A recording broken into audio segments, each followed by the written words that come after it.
வான்கோழிங்க 2 மாதத்துக்கு குஞ்சு ஜோடி 750 ரூபா வருங்க. ஓகே. இது வந்து நாட்டுக்கோழிங்க சோனாலி கோழி 2 இருக்குதுங்க. இது ஜோடி 950 ரூபா வருங்க. 5 மாதத்துக்கு கோழி இது. இன்னும் 1 மாதத்தில் முட்டை போட்டுரும்.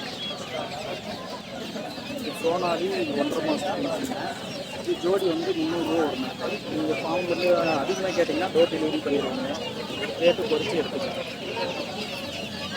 இது நாட்டுக்கோழி குஞ்சுங்க. அரசியல் பெருவிட நாட்டுக்கோழி குஞ்சு. இது ஜோடி 250 ரூபா வருது. அதிகமாக எடுக்கிறவங்களுக்கு குறைச்சி கொடுக்கலாம். டோர் டெலிவரி 150 குஞ்சு 100 குஞ்சு எடுக்கிறவங்களுக்கு ஈஸியாக வந்து இது வான்கோழி 1 மாதத்துக்கு குஞ்சுங்க. இது ஜோடி வந்து 600 ரூபா 550 ரூபான்ட்டு தரலாங்க. இது கிரிராஜா குஞ்சுங்க. இது ஜோடி 220 ரூபா 200 ரூபான்ட்டு எல்லாருக்கும் கொடுத்துக்கணும். நிறைய எடுக்கிறவங்களுக்கு குறைச்சி தரலாம். டெலிவரியும் நம்மக்கிட்ட இருக்குது. இது கிண்ணி கோழிங்க. இது ஜோடி வந்து 350 ரூபா 300 ரூபான்னு கொடுக்குறாங்க. இதுக்கு பேர் கருங்கோழின்னு சொல்லுவாங்கண்ணே. கடக்நாத் கோழின்னு சொல்லுவாங்கண்ணே. இது பிளாக்காகவே இருக்கணும் கறி எல்லாமே. இது ஜோடி 350 ரூபா. அதுனா 300 ரூபான்னு கொடுத்துருக்கோம்.